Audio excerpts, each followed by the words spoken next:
இயேசு கிறிஸ்துவின் இனிய நாமத்தில் உங்களுக்கு எங்களுடைய புத்தாண்டு வாழ்த்துதலை அன்போடு கூட தெரிவித்துக் கொள்கிறோம். கடந்த ஆண்டு முழுவதும் நம்மை ஆண்டவர் கண்ணின் மணியைப் போல பாதுகாத்தார். ஆண்டவர் செய்த நன்மைகளுக்காக நாம் ஆண்டவருக்கு நன்றி செலுத்துவோம். தொடர்ச்சியாக இந்த புதிய ஆண்டிலே ஆண்டவர் உங்களையும் உங்களுடைய குடும்பங்களையும் அபிர்தமாய் ஆசீர்வதிக்க நாங்கள் தொடர்ந்து ஜெபிக்கிறோம். அருமையானவர்களே, கிறிஸ்தவர்களாகிய நாம் நம்முடைய வாழ்க்கையிலே புதிய ஆண்டிலே நாம் என்ன செய்ய வேண்டும் என்று சொல்லி ஒரு சில காரியங்களை என்னுடைய ஆலயத்திலே பகிர்ந்து கொண்ட அதே காரியத்தை உங்களோடு கூட பகிர்ந்து கொள்கிறோம். 29ஆம் தேதி என்னுடைய கிராமத்திலே நாங்கள் கூடி தேவனை மகிமைப்படுத்தினோம். ஆண்டவர் செய்த நன்மைகளை சொல்லி சில குடும்பங்கள் முன் வந்து ஆண்டவர் செய்த நன்மைகளை சாட்சி பகிர்ந்தார்கள்.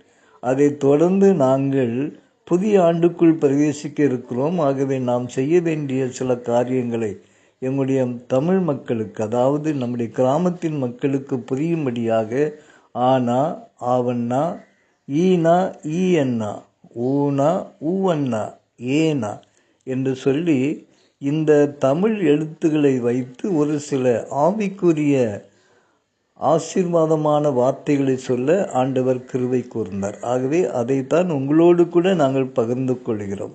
என்றால் அன்பாயிருங்கள். எல்லாரிடத்திலும் நீங்கள் அன்பாயிருக்க வேண்டும். அதிலே நம்முடைய சத்துருக்களும் அடங்கியிருக்கிறார்கள். இரண்டாவதாக ஆவண்ணா என்று சொல்லி பார்க்கும் பொழுது ஆசைப்படாதிருங்கள். அடுத்தவருடைய பொருளுக்கு மாத்திரமல்ல, பொருளாசை என்கிற எண்ணத்திற்கு நாம் போகாதபடி புதிய ஆண்டிலே ஆண்டவர் தருகிற ஆசீர்வாதத்தை பெற்றுக்கொள்ளவும் ஆசைப்படாதபடி வாழவும் நாம் அழைக்கப்படுகிறோம் என்று ஆலோசனை கொடுக்கப்பட்டது.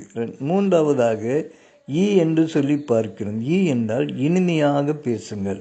அனுதின வாழ்க்கையிலே கடினமான பரிகாசமான வார்த்தைகளை பேசாதபடி இனிமையாக பேசுங்கள் என்று ஆலோசனை கொடுக்கப்பட்டது. நான்காவதாக என்கிறதான வார்த்தை ஈகை. அப்படியான எங்களுடைய அருமையான திருச்சபையின் மக்களுக்கு நாம் ஒவ்வொருவரும் இந்த புதிய ஆண்டிலே தானம் தர்மம் செய்ய வேண்டும், ஈகை செய்ய வேண்டும் என்று ஆலோசனை கொடுக்கப்பட்டது. ஐந்தாவதாக என்று சொல்லி பார்க்கிறோம். இந்த என்று சொன்ன உடனே எங்களுடைய சபையின் வாலிப பிள்ளைகள் உண்மை என்று சொன்னார்கள். அது முற்றிலும் உண்மை அல்லவா? அருமையானவர்களே, என்ற உண்மையை நாம் கடைபிடிக்க வேண்டும். புருஷன் தன் மனைவியிடத்தில் உண்மையாக இருக்க வேண்டும். அதுபோல் மனைவியும் தன் புருஷனிடத்தில் உண்மையாக இருக்க வேண்டும். பிள்ளைகள் தன் பெற்றோரிடத்தில் உண்மையாக இருக்க வேண்டும். வேலைக்காரர்கள் தன் எஜமானுக்கு உண்மையாக இருக்க வேண்டும்.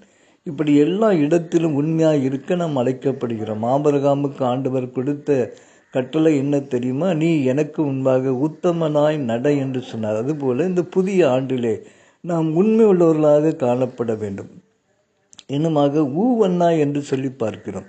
ஊவண்ணா என்று சொல்லும் பொழுது என்னுடைய கிராமத்தின் மக்கள் புரிந்து கொள்ளும் வகையிலே ஊராரே நீங்கள் மதியுங்கள். அதாவது மற்றவர்களை நீங்கள் மதித்து நடக்க வேண்டும், ரெஸ்பெக்ட் கொடுக்க வேண்டும், கனப்படுத்த வேண்டும் என்று ஆலோசனை கொடுக்கப்பட்டது.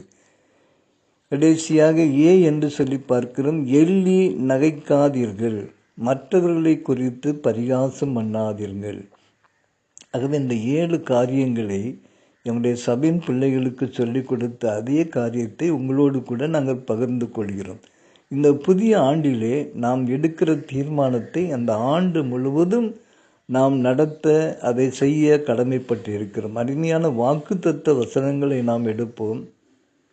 ஆண்டவர் எனக்கு என்ன வாக்குத்தத்தம் பண்ணியிருக்கிறார் என்று சிந்திப்போமே தவிர நாம் ஆண்டவருக்கு என்ன உபகாரம் செய்ய வேண்டும், ஆண்டவருக்கு நாம் அவர் நமக்கு செய்கிற உபகாரம் ஒரு புறம் இருக்கு, நாமும் அவரை கனப்படுத்த நாம் அவருக்கு என்ன செய்ய வேண்டும்? சாட்சியுள்ள ஒரு வாழ்க்கை வாழ வேண்டும் அல்லவா?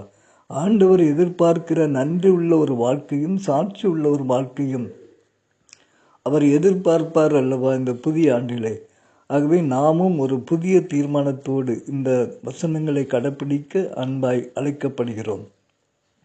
தேவன் தாமே உங்களுக்கும் எங்களுக்கும் அந்த கிருபைகளை தருவாராக. ஆமேன்.